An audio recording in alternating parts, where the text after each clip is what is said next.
मेरी एजुकेशन जरूर government school के अंदर हुई है और हिंदी माध्यम का विद्यार्थी रहा हूँ और एबीसीडी भी है वो 6ठी क्लास के अंदर है वो पहली बार सीखी थी। लेकिन मैंने उन विद्यार्थियों को चुनौती पेश की थी और उन चुनौती को मैंने हर जगह पर है उसको प्रमाणित भी किया है। मैंने मेरे जीवन की जो सबसे पहले शुरुआत की थी वो पटवारी से की थी। सबसे पहले मैं है वो पटवारी लगा था, उसके बाद में है वो ग्राम सेवक लगा था, उसके बाद में 3rd ग्रेड टीचर था, उसके बाद में 2nd ग्रेड टीचर था, फिर असिस्टेंट जेलर में आरपीएससी टॉप की थी, फिर है वो स्कूल लेक्चरर था, फिर इसी स्कूल के अंदर जिस स्कूल के अंदर आज मैं आपसे मुखातिब हो रहा हूँ इसी स्कूल के अंदर मैंने एक एग्जाम दिया था असिस्टेंट कमांडेंट का, उसमें भी मैं है वो सिलेक्ट हुआ था।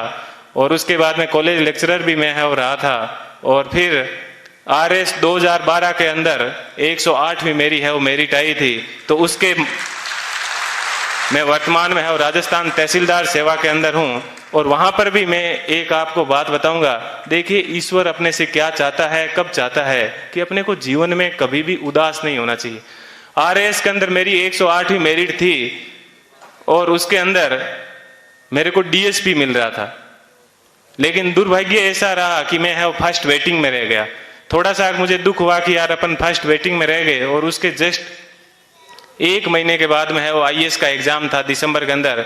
4-5 दिन दुखी रहा, लेकिन मैंने कैसे ही अपने आप को मैनेज किया। और देखिए दोस्तों, मैनेज करने का क्या बेनिफिट मिला कि जो डीएसपी बनना था वो डी आगे से हट गया और मैं एसपी बन गया।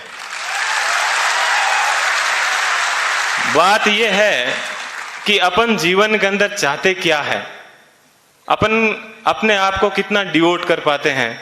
तो आज मुझे है वो आईएएस के अंदर 170वीं मेरिट है वो मिली और मैं जनरल कैटेगरी से है वो बिलोंग करता हूं, तो मुझे आईपीएस मिला। मैं यहां पर रुका नहीं हूं, मैं वापस तैयारी कर रहा हूं और इस बार मुझे आशा है कि हिंदी माध्यम के अंदर आईएएस में किसी की अभी तक फर्स्ट मेरिट नहीं आई है और मेरी ये पूरी की तमन्ना है कि कम से कम मैं यहाँ उस स्थान तक है वो पहुंचूं।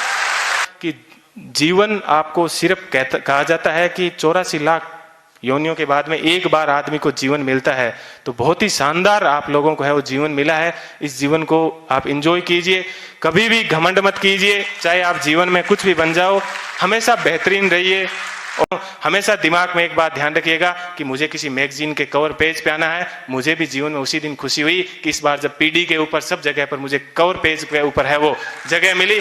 ऐसी चीज हमेशा ध्यान रखना कि मुझे क्रॉनिकल पीडी सब जगह कवर पेज पे मिला और आज क्रॉनिकल पे प्रेम सुख डेलू के नाम से या यूट्यूब के ऊपर अनेक वीडियो चलते हैं, तो मुझे बेहद खुशी होती है। आप भी अपने जीवन में ऐसे टारगेट रखना और हमेशा युवाओं को है वो प्रेरणा देते रहना। कभी सिलेक्शन होने के बाद में ये मत कहना कि ये एग्जाम बड़ा हार्ड है, हमेशा ये कहना बहुत ईजी है और यदि मैं कर सकता हूं तो आप भी ये एग्जाम है वो कर सकते हो।